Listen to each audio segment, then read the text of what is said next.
Hey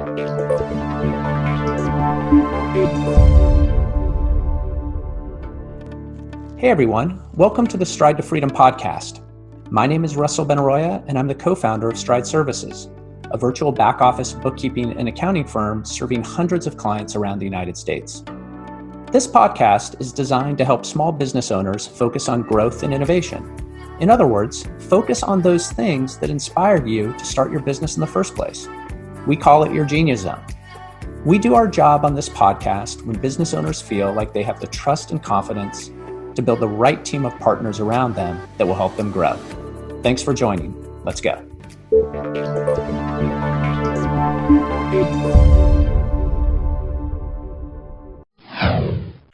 Hello, everyone, and welcome back to another episode of the Stride to Freedom podcast. I am your host, Russell Benaroya. What is the Stride to Freedom podcast? It is an opportunity for us to bring on guests that help business leaders get and stay in their genius zone. What is your genius zone? Your genius zone is that thing that you do that feels effortless for you, where you are in that state of flow, where people say to you, oh my gosh, how do you do that thing? And you're like, I don't know. It's just what I do that gives me energy, where I feel complete, where I feel I can make the greatest impact. And we want to help business leaders stay in their zone as much as possible to create the value that they set out to when they started the business.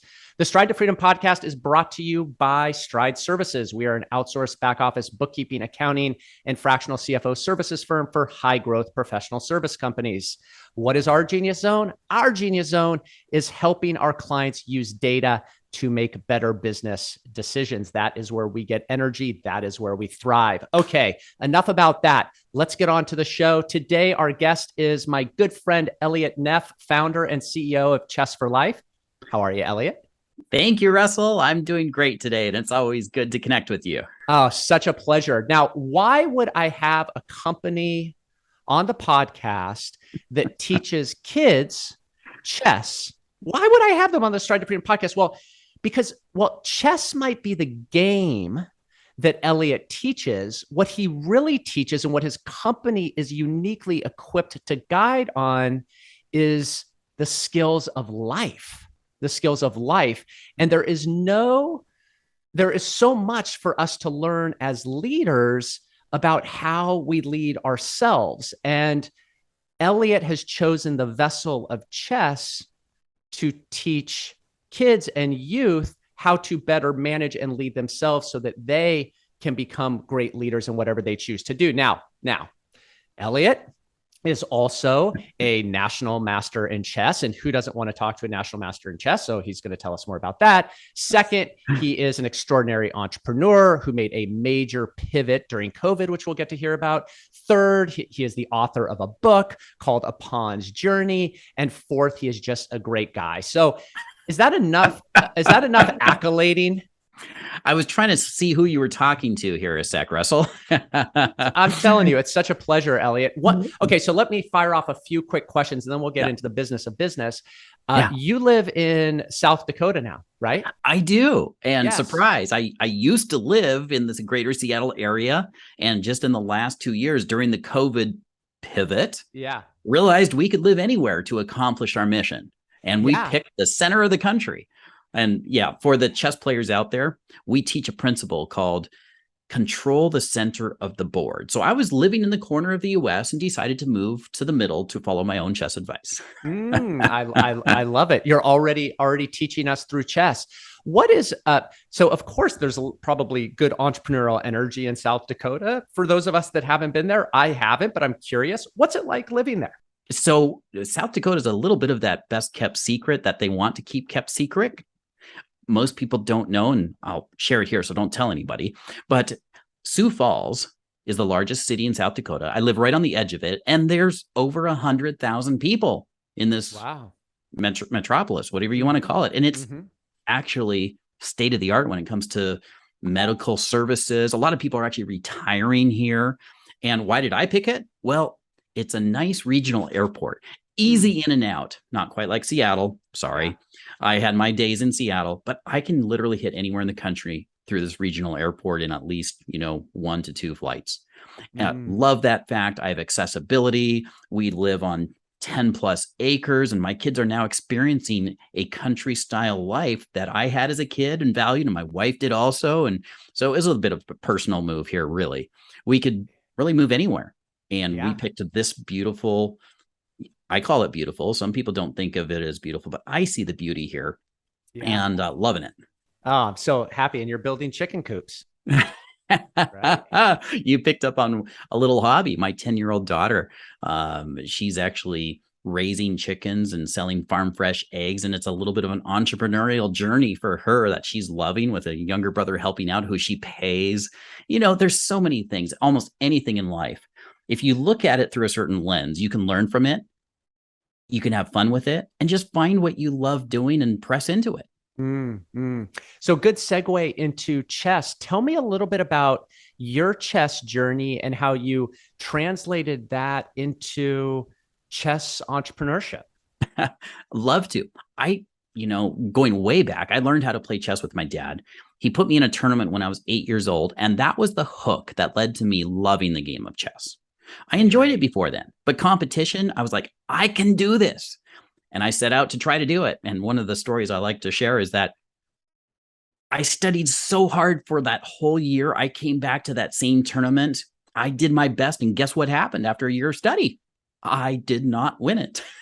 But I still didn't give up. And I repeated the process and kept on. It took me over 4 years before I won my first chess tournament.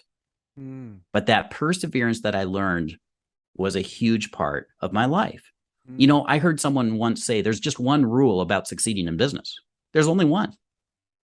Just never quit. Grit. Never quit. Never give up. Right.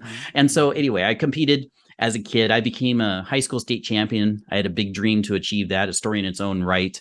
I put in my thousands of hours because I was not born with this ability. I just worked hard, and I self-taught, read 100 plus chess books in order to achieve that.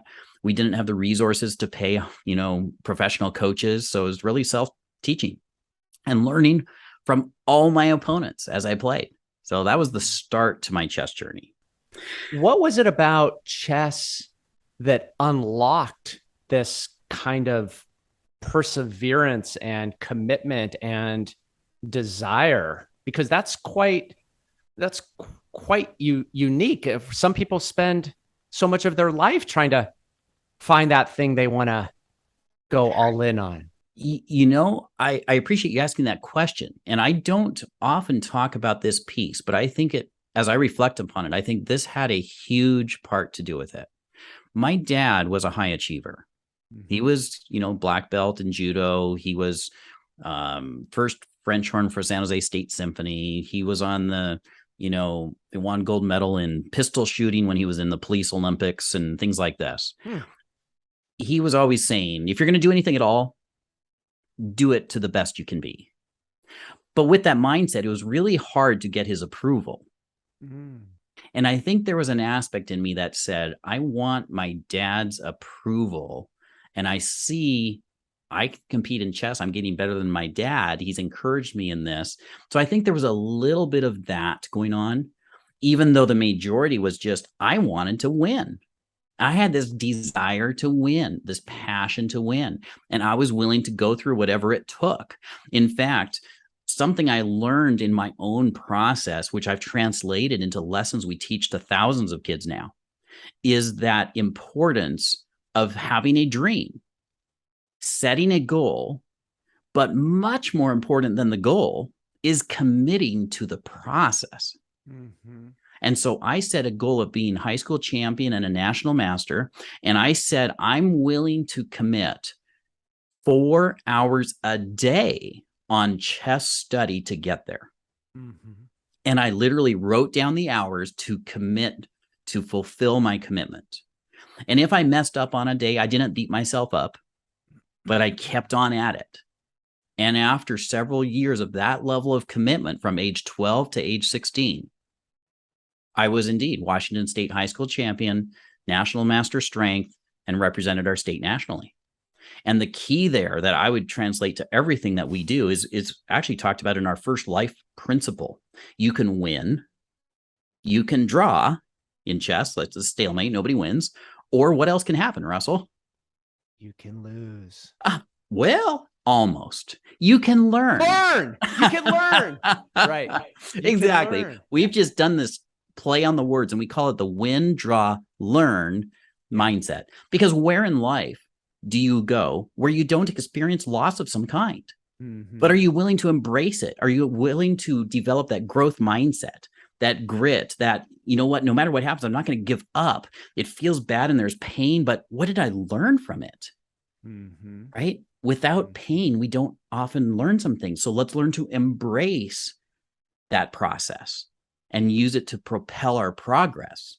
And hence my focus upon inputs, not just look at outputs. Have the dream, have the goal, create a plan to get there, and then commit to the effort. Now can everybody see why Elliott Neff is on this podcast? Oh, right. Like, this is so core to building business, being able to articulate a goal. And by the way, that goal may or may not be the right goal. I don't even know. What matters is it clear of thought? Is the outcome understood? And is there a plan to get there? Absolutely. And in fact, you're talking chess in business, right? Because in chess, you create a plan or a goal, but there's so many possibilities. You would blow your mind the number of possibilities in a chess game, that it's critical to make good decisions and judgment calls every move. And so every move, the position shifts a little bit. And with the new information, you may find that the original goal you had needs to adjust. And how true is that in business, right? What you don't want to do is every move just willy-nilly switch. You want to have that long-term goal and process. But sometimes there's enough shifting in the position that you need to be willing to say, it's time for me to shift the goal. Yeah. And so, okay, keep going. So you achieved in high school, you moved on from there. Right. Keep going with so continuing this path towards how did chess turn into an entrepreneurial business, right? I was just loving the game and representing our state. And I ran a few small businesses, even when I was a teenager, selling chess product, which today has become chesshouse.com. Run by my younger brother, may I say. And he's done an amazing job taking it online. That was just part of my learning entrepreneurial experience. But never once in that all those years, did I ever once dream that I would spend my life in the chess business. I was just doing it because I loved it. I enjoyed it. I pursued it. However, I did start coaching at a young age. And the reason was I was on a high school team and I wanted to win. And I was the strongest player on the team, and I wanted to help my teammates get better. You know, it's like we talk about better together. We work together. There's teamwork. There's collaboration. So I would coach my team members, and we never won state as a team, but we got top 5, and we worked super hard at that. And I was just coaching others. And then people would ask me, could you coach this team? And I started coaching multiple high schools shortly after I was out of high school. And then siblings and parents asked me, hey, our siblings over at this middle school, could you coach our middle school club? And so I would start coaching the middle school club. Again, never once dreaming this was going to be my full time. I was doing a career in other businesses and cellular phones and construction and a number of blue collar type fields. I ran an internet business for a time. I ran the chess house, right? A good variety of businesses in my background. And then after I was doing this for a while, I reflected in my early mid-20s and I thought, okay, I've got all this experience, but I have not found my passion. I really want to make a difference. So you know what? I should probably go back to education, complete a degree or two, and see what I could do to make a difference. And that was the time. I was about to quit teaching all my part-time students in order to free up my time to go back to university. And instead, the light bulb went on that I was already making that difference in the lives of my students, where the shall I say, the catalyst for me recognizing this was the parents of youth coming to me and going, hey, thanks for coaching chess. Our kids are doing well. They're improving in chess. They did well in the state tournament. And then they said a couple profound outcomes. They said, here's what we've noticed. While you've been coaching them, their ability to focus on their homework has dramatically increased. Before we did chess and chess coaching, They would come home from school and they would spend 10 minutes on their homework, and it was like pulling teeth to try to focus and finish their homework. They said after a year of training and working with you and going to events, they can come home and focus for an hour, no problem. And the outcome of what you've been doing, they're taking their time, they're thinking ahead, they're being slower in their decisions versus reacting, they're thinking ahead. Guess what? Their grades have gone way up. And they said beyond that, they don't give up quickly. When they lose, they're learning. And even they've learned to be nicer to each other. They said you've been a mentor as well as teaching these skills. Thanks for that. That's what we appreciate. And those conversations were the light bulb that triggered my switch into chess as a career. Literally within a month of those conversations, I quit everything else I was doing. And I went, this is it. I can make a difference. And little did I know it would turn into an actual business beyond me being a solopreneur. And over time, that vision has grown. It's grown to where we've had dozens and dozens of employees, team members, until we quantified into a goal. 7 years ago, we said we've been making a difference. We've been growing. We've been serving the greater Seattle area. Wait, what if we could impact 1 million youth a week with these life benefits through the game of chess to help them succeed in any field they go into? And for the last 7 years, it's been my joy to work with different team members to create what would be necessary in order to accomplish that vision. And just like in chess, we can pivot, we can move, we get new information, but I'm really happy to say we've made significant progress, and our tools have been in front of 6 figures, hundreds of thousands of students, continuing to grow all the way from preschool, where at-risk preschools such as the Head Start Association in Washington State now have access to chess benefits for their youth to prepare them for kindergarten, to the elementary schools, to the middle schools, to the high schools, to where even in college to career, we're partnering with groups like people from Amazon who are seeing the connection between chess thinking and problem solving and the STEM careers, and how the thinking in chess directly translates into the problem solving of computer programmers. And hence they start sponsoring events that support chess. Anyway, I've touched on a lot there, Russell, more than you asked for, but that was the transition from kid passion into entrepreneurship with a big dream. So now let's talk about business model transition, because you went from having facilities, centers, to navigating through COVID and doing a pretty major shift. Can you talk about that? Because now in many ways, Chess4Life is a technology company. You know, I appreciate that question too, because the last couple of years, like with most people, have been a paradigm shift, right? Our world has gone from a place where technology was rapidly advancing to where technology is a baseline must-have everywhere. Yeah. And the reason I say that is many people were already in technology, especially in the greater Seattle area. However, if you work with schools and districts around the world and around the country, there was still a significant number that, while they bring technology in, didn't see technology as at the level that it really could be. And so I mentioned that just to say this paradigm shifting of many teachers maybe being a little bit intimidated by technology today are confident with it.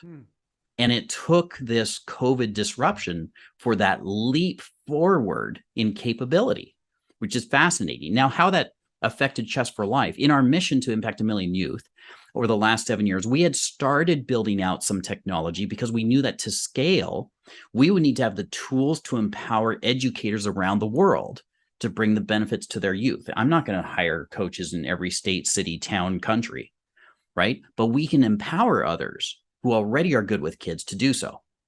So we were building some of these tools out, but like you mentioned, we had physical centers. We had thousands of kids coming to our physical centers every week and learning the game, learning life lessons with camps and programs. And in March of 2020, all of that shut down in basically 2 weeks.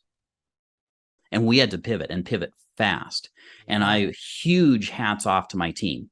We had a roadmap and some things that we were planning to do in the digital space to enhance what we were doing and move some things online. Well, much of the dream was clarified and put in place in about 3 weeks. Just crazy pivot. And we were shut down for only 1 week during the time And then we did all this work, and we pivoted all of those in-person programs to virtual programs, so that we now have students in the majority of the states in the United States. And our core programs where our coaches are live coaching students has become something that's nationwide, even though, of course, we have a large base of students in the greater Seattle region still. And for the last 2 years, we've been able to expand those services and expand the experience of learning the game of chess. As much as I still greatly value in-person experience for chess, and I want to make that clear, right? Virtual technology has allowed us to scale. It's great. But life lessons through the game of chess can be greatly enhanced with that in-person social connection, which I think we're seeing more and more the challenge of shutting down. So much of the country for 2 years was extremely negative for many, many youth when it comes to their social development. What is the lesson learned around, or the reflection around, being able to make such a fast pivot? Because I think this is something that all entrepreneurs and leaders will face sometime in the development of their business. And it is not just the ability to execute in a moment, but it's also the ability to see that it is in fact a moment. You know, I appreciate that question. I've actually done some reflecting on this. I didn't know you were going to ask that question here, but I've done some reflecting, because here's one of the things I said to a mentor of mine as we were talking about some elements. I said, you know, the fact that we made so much advancement in terms of our ability to deliver services to scale, we did so much within literally a month or two, right? 3 weeks was the primary push that allowed us to accomplish it. And the ability to make so much change that we originally thought would have taken 3 years. Right. Why is it that it took COVID shutdowns to cause that level of progress? And what would it take to make that kind of progress without a COVID catalyst? Exactly. You see. Yeah. So I've been asking myself that question, and here's just a couple of things that have come to my mind in terms of what it is. I think there's a tendency in organizations strongly towards inertia. Right? You start moving in a direction and you literally create drag and things slow down. What do I mean by that? What I mean is, when there's a problem, you fix it. But how often is your fix to the issue a creation of more red tape versus a solution that is oriented towards speeding up? Is the right solution more red tape, or is the right solution literally cutting away some more fluff? There were some changes that I really probably should have made a couple of years ago that took the COVID timeline for me to make those shifts. How much of our thinking is based upon the sunk cost bias? I've put so much time and energy into this, therefore I continue pursuing it, rather than going, how has this position shifted? Right? Just like in that chess game, and going, is this the right time for me to literally shift my tangent from, instead of attacking and putting pressure and all my resources towards this sector of the board, maybe they should be over here. How has the world shifted? How is my new information now influencing that? Or am I so busy, focused upon the areas, the little things, that I lose sight of the opportunity? Now, I'm not a fan of the shiny coin, right? The shiny coin syndrome, the squirrel. I'm at fault so many times for pursuing those, which also slows down a team. Yeah. Right? Because then a team doesn't know which direction you're headed. But there are times when you have to go, no, that's the goal. So that's part of the thinking on it. The other piece is, when a team has an extremely clear vision and a singular focus on accomplishing it, and a team where you've literally removed the restrictions and red tape and opened it up, I believe there's an aspect of what, I think it was Stephen Covey or his son, Stephen Covey II, I'm not sure how that works, who wrote the book called Business at the Speed of Trust. And I believe we experienced a lot of that in that segment. We opened it up. Mm-hmm. Here's the vision. Now let's get there. Use your talents. Don't ask permission. Do. And apply the principles that we now have really clarified since the start of COVID into our core operating principles of going, you know what? We fail fast.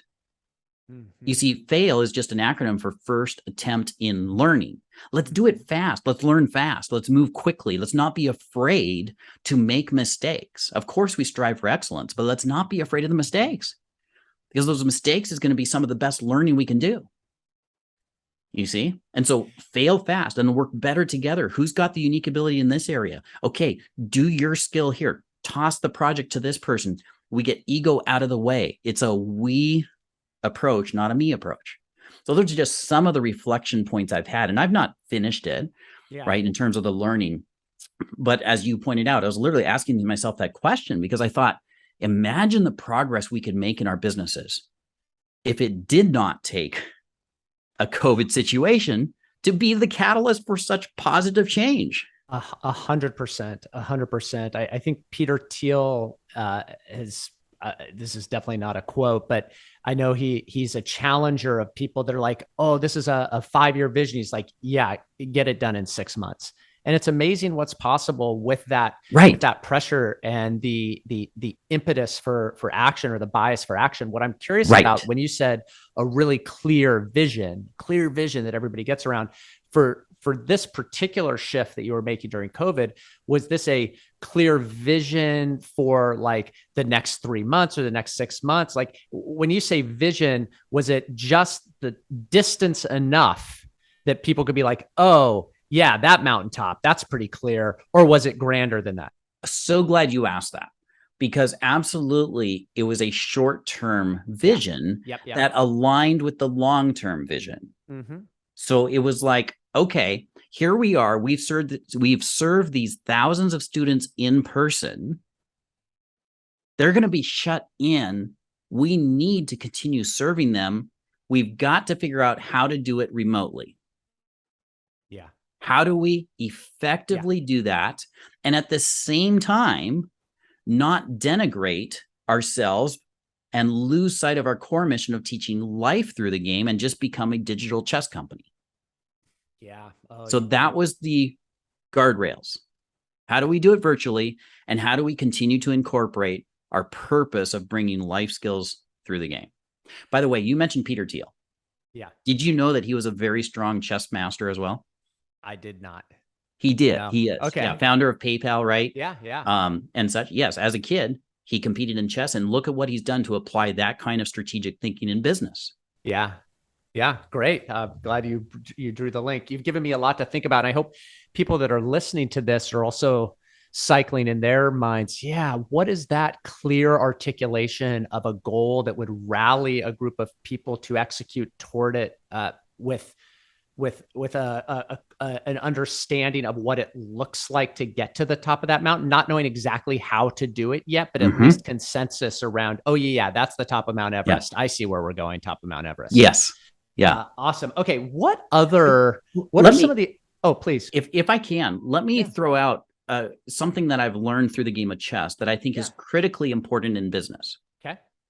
In order to achieve that mission and that vision, in a chess game, you have 6 different types of pieces, in case anybody's listening who hasn't played chess. Those 6 types, even though there's 8 pawns and there's 2 each of some, and then there's 1 king and 1 queen, they each move in their own unique way. The king is the goal. You're trying to get the king. The queen is the most powerful, but the knight is the only one that gets to jump other pieces. The pawn is the only one that captures differently than it moves. And it's the only one that can promote when it reaches the other side into one of the other pieces and become a stronger piece. You see, these differences in the pieces. A beginning player might say, my queen's the most powerful. I'm starting out with my queen and I'm going to take everything with her. Against a team that plays together, always loses. In business, I think it's essential in the leadership team, in your management team, in your frontline customer team, in any team, that you have differences. Mm-hmm. It's actually seek out differences. Don't surround yourself with people like you. Surround yourself with others who have those unique abilities. And I believe every person has been created and gifted with something unique in them. Every employee I have, every team member, every chess person I meet who I can beat is better than me in some way in their unique gifting. As an entrepreneur and a vision leader, I believe it's one of our primary jobs and means to accomplish the vision of identifying unique abilities and bringing them together to then accomplish that mission. So never fear differences, instead celebrate them. How do you evaluate that when you're hiring? Like, so what do you I'll just use some business pieces here. I'm always, by the way, applying our own life principle of always improve and always getting better. I'm always looking for better ways to do this. I have by no means mastered this, and I never believe I will. I just believe I'll always get better. And so some of the tools I've used over time, there's of course disc profiles to understand people. There's the Enneagram, which just has a different view. Kolbe, Kolbe, has been a really amazing tool that we've used significantly in our organization. Whatever the tool is, if you can understand people better and then look at how they pair up together, you can identify what are the gaps and then be aware of that. Or identify the strengths. And then you go, hey, this kind of position needs a person who's high in detail, thinks deeply, looks through all these pieces. Great. That's who that is on our team. Or, hey, we need someone here who can come up with the ideas, right? In the moment, we got to switch. We got to pivot, right? COVID just hit. What do we do? You don't want that high detail right now. Now you want somebody who can think quickly with ideas right out of the gate, out of the box ideas, right? So there's tools out there you can do that. In fact, Pat Lencioni, you may know from the 5 Dysfunctions of a Team. Recently, he started a new segment and he's got a new book coming out. I was really excited to see some of this called The Working Genius. And okay, now I'm talking about another program, but hey, this is another way to understand how people operate. And if you use tools like this, it can greatly help you. Now, you might be able to just in your interview process, ask the questions that will let you know how people operate, and then you can do it yourself. But there are tools that I find streamline this if you leverage them. We have every one of our prospective candidates take the Enneagram. The Enneagram has become core to the fabric of our organization. And it's not so much an opportunity to help that individual learn a little bit more about themselves, which is obviously interesting, but it's really an opportunity for us to understand how we can best help them unlock their genius zone. That's awesome. How we can help them achieve their highest and best use. Because if somebody is, we won't get into Enneagram right now, but if somebody is a 6 versus a 3, as an example, this is a person that needs a lot of information before they feel confident to make a decision, so that when they show their fear of like moving forward with something, well, that's understandable because they're a 6, because they don't have the information they need. Okay, great. So it's not personal, right? It's personality. And what can I do as a leader to better meet you where you are, and also celebrate all that is amazing about a 6, which, by the way, highly loyal individuals, and really embrace that and be a guide and mentor for those areas that they want to develop. Totally.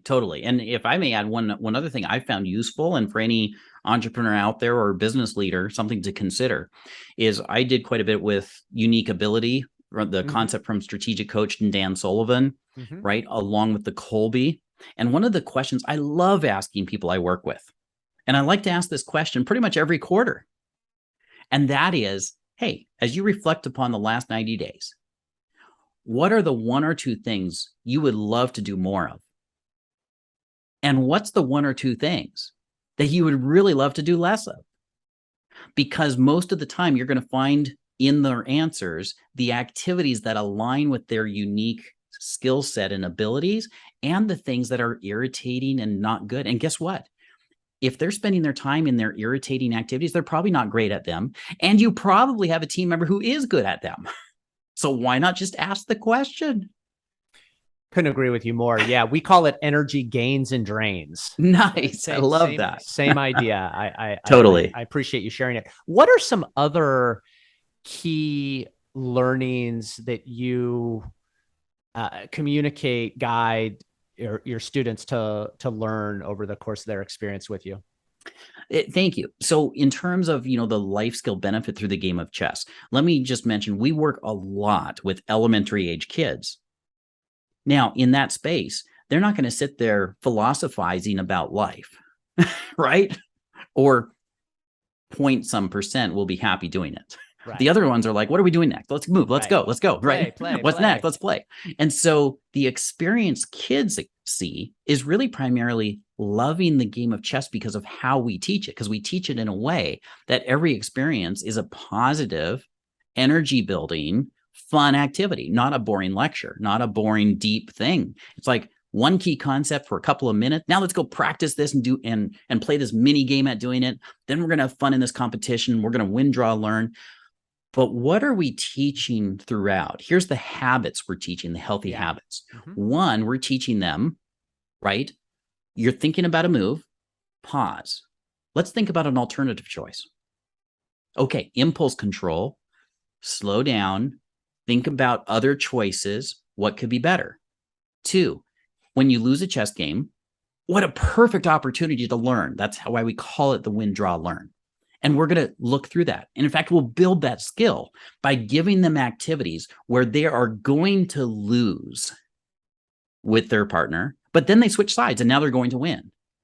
But the whole point of the exercise was then to practice certain things like how long can you survive and try to avoid checkmate here? They're learning it's okay to be checkmated. Yeah, it's a healthy thing. That's the goal. Did you survive 10 moves, 20 moves, 15 moves, 2 moves? Hey, what did you discover? It's discovery, it's collaboration, it's collaborative problem solving. And then we build these healthy habits. Did you go through the habit of before the game, getting ready for it? Now are you building good etiquette and good collaboration? Part of the rules of chess, you shake hands before and after every chess game. After COVID, some virtual handshakes are allowed now. And you say good game and you be a good sport. You see, there's all these elements just built right into the experience. Talk about goal setting, right? What an obvious one that is. In a chess game, what's your goal? If you play the move in front of you, you've got like 200 choices. But if you know what you're trying to accomplish and think backwards, now there's probably 3 that support your goal. So we teach analysis, goal setting, planning, strategic thinking. And that's all in the context of these social and emotional developments abilities. So it's pretty amazing, really, that kids just experience learning chess, but they're developing these other abilities. And then you have opportunities to really bring magic to it by drawing the occasional parallel. It's like, wait a sec, you know what? You just lost that game. You just figured out something from that. Hey, where in life are you afraid to fail right now? What is it that you've been afraid of trying because you think you might? Well, what do you think will happen if you actually try and don't succeed? What will you think you'll learn from it? And what if you win, right? Build grit, build growth mindsets. And so being able to draw those connections is one of the things we strive to have our team do at appropriate moments. Majority of time, they're learning chess, having fun, celebrating their progress, because we've built a visible progress chart. So you know that you're progressing, from this level to this level, from pawn to knight to bishop, rook, queen, king. You got all your achievements you're getting along the way. It's energizing for any kid to see their progress. And for a parent who might not even play chess, they can see the progress on the chess skill. And so anyway, as you can tell, I kind of enjoy what I do. I can absolutely tell. Key takeaways from that. Think about your move and then pause. What's an alternative? I like that. When you lose, look through that and build that skill. Evaluate what you learned. I heard discovery, collaboration, problem solving. I heard preparation, habit building, and collaboration. I heard goal setting. Oh my gosh, like so many tools, so many skills. And all I'm thinking to myself is it too late for me? Okay. Is Chess4Life available to adults? You asked the question. So our mission and our focus is impacting 1 million youth a week. Okay. However, much of what we teach, we've got YouTube channel, we got videos, we got curriculum. A lot of people, a lot of adults have valued these kind of things. I remember speaking at keynoting an event in a business setting and using chess as an analogy for this, right? I've spoken at other companies about this. And one of the ones that I love to share, and I'll just share this right here for anybody listening. Think about it this way. When, as a leader in an organization, have you had a need to fill a seat? Right? Mm-hmm. You've got this open seat, you're growing, or someone left and you need to fill it. And you're looking around because you want to hire from within, typically, if you can, right? Because you know the people already. And you look around and you go, ooh, they would be really good. They would be really good. Oh, look at how well they're excelling here. Let's just move them over there. Pause a sec. What if the abilities of that person is like a bishop, which moves on diagonals, when you really need a knight, which can jump over things?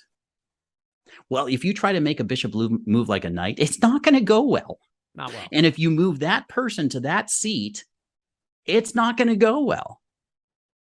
So learning to think very carefully about the decisions you make in a business, thinking about how do these pieces move, not in denigrating people in any way, but talking about their strengths, make sure it's a right fit. One of the biggest mistakes I've ever made is along those lines. It's just, and it took me forever to figure it out, even though I teach this. You're human. Oh my gosh. Finally, you reveal yourself. Yes. Thank you for sharing that. There's a great book out there. Well, great in air quotes. It's a dense book, but it's called Top Grading. And yes, I've read it. One of the biggest risks is you turn an A player into a C player because you put a bishop into a knight's role. Right. So I get it. Yes. I really love the analogy that you consistently draw between chess and business decisions. I have a guy on my team right now who is a lacrosse coach, and he loves the game of lacrosse. I played lacrosse. So much of our dialogue and training is about talking about our business decisions in the context of being a coach on the lacrosse team, running for the ground balls, being aware of the play on the field. Right. And it's so helpful to abstract from the actual business that you do to the thing that you love. Yes. As a metaphor for helping to catalyze smarter decision making. And obviously you live in that world all day, every day. And that must be great for your culture, for the culture at Chess4Life. Yeah, I think it really does affect it. Now, that being said, I am human. I make tons of mistakes. Yeah. I make lots of them. I learn from them, right? And so recognizing those and work, and there's many times I need to ask other team members to do things and to help me with things where if I try to do it, I'm going to be that bishop trying to jump like a knight. Yeah.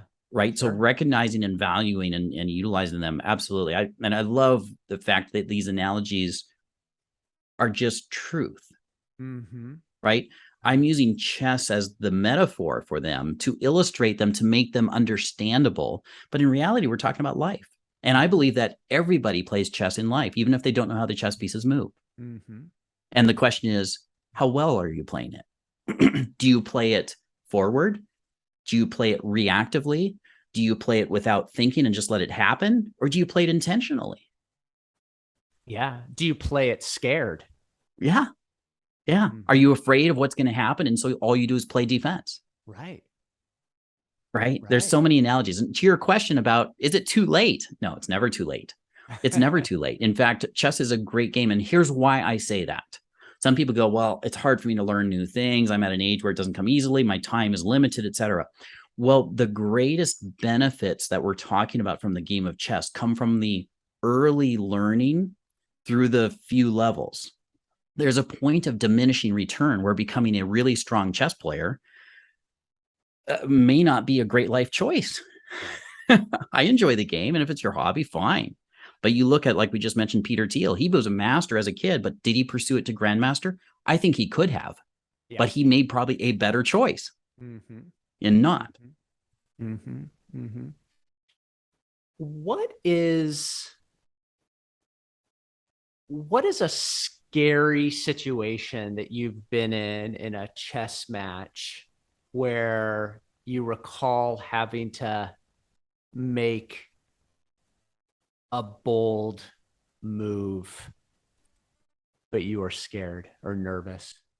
You know, thank you for the question. That brings back immediately some amazing memories. Okay. Tell me The about it. one that I'll share at this point goes back to the US Open Chess Championships in 1990 something. I forget exactly which one it was. And I was competing. I was a teenager competing in this event. And it was a long tournament, 12 matches. And I had played a hard game, rounds 8 and 9, and I did not do well. And I came out of these going, I missed my opportunities. You know what? Okay, I need to finish this tournament with 3 solid wins if I'm going to land anywhere in the top prizes, which I always am trying to do, right? I'm a bit competitive too. So I get, okay, I'm going to go do this. And I look at the pairings when they come out. And in chess tournaments, what happens is you play according to the point scores. Well, what occurs is if there's an uneven number of players, the bottom person in that group plays the top ranked person in the next lower score. And I had the misfortune to be the lowest of an uneven group of players, which meant I got paired with the highest possible opponent in the next point group. Yes. Who happened to be an international master in chess, who was one of the very few people who had defeated Bobby Fischer in his day, who I checked a database of games before the match, and I could only find 2 losses in hundreds and hundreds of games of his where he was playing the light pieces, and I was going to play the dark pieces against him, which is a bit of a disadvantage because light pieces move first in a match. Here I am as a kid going, what? So I look at those games, and the only 2 losses are against US champions who are like so far beyond where I was. And I looked closely and I discovered one thing. And that one thing that I discovered as I looked through this gentleman's games was the only games he ever lost were when his opponent went all out attacking in a wild, hard to understand position. If you played anything positional, slow, strategic, he was just a master at it. And I went, if I have any chance of winning, you blitzed. You got to blitz. I have to do this. And I was like, but that's not me. I don't like being aggressive. But sometimes you have to rise to the occasion, and sometimes you have to play a little bit outside of your natural style. And in business, right, you don't always do only the things that you're great at. Sometimes you have to put your energy. It just takes a lot of energy in other areas. And so I went into that match with a mindset, I'm going to go all out attack no matter what. And I sacrificed material, and I attacked him, and he was thinking so hard. This match lasted about 5 hours. Wow. And he was sweating. I was working hard. And guess what? I sacrificed material. He took it, and then he just gives all the material back to me in order to equalize the position. And as hard as I tried, we ended up with a tied game. And I went out of that game disappointed because I hadn't won when I knew I needed 3 wins, when most people would have gone, what? You just drew this guy and he's like so much higher ranked than you. But I went into that game with high stakes. And long story short, I won my last 2 games and ended half a point out of the position I was really trying to be in. But yet, what an experience. Oh my because gosh. I was normally terrified of this, and now I'm going to have to even fight harder, and I'm on the dark side, but I embraced it and did my absolute best. And ended up with a memorable match. Oh, so memorable. You definitely developed some muscles in that game, some new muscles.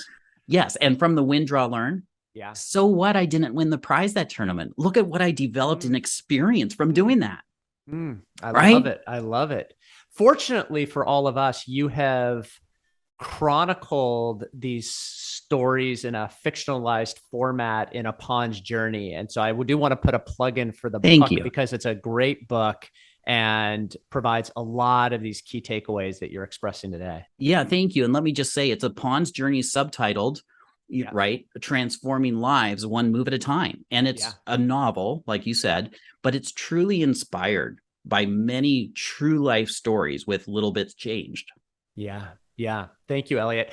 As you know, I gave you some questions to think about in advance today, of which I have asked you none of those because I can't help myself in following your lead and standing on the shoulders of your energy to ask questions that spark good conversation and learning, which this totally has. So thank you so much.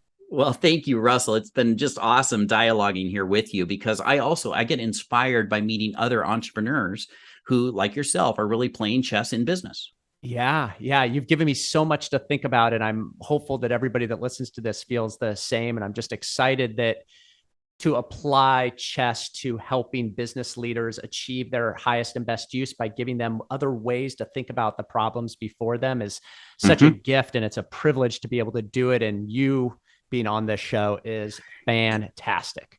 Thank you, Russell. It's been really a pleasure. And I would just say this too, as we wrap up, that can you imagine a world where the majority of youth are growing up and are making decisions with careful thought for what consequences come down the road, not just the next move? Imagine that happening in our world, where kids naturally think about consequences for their choices and are not just living in a reactionary place. Imagine what that would do for politics, for business, for life as a whole. Thank you for giving us the opportunity to play the long game on that and look out a generation or 2 generations. Because, right, you don't snap your fingers and this happens tomorrow. We have to plant the seeds, and you're helping plant the seeds to ultimately a million kids a week. Yep. I hope to see that come true, where it's no longer unusual to think that chess is an educational tool that every single person on this planet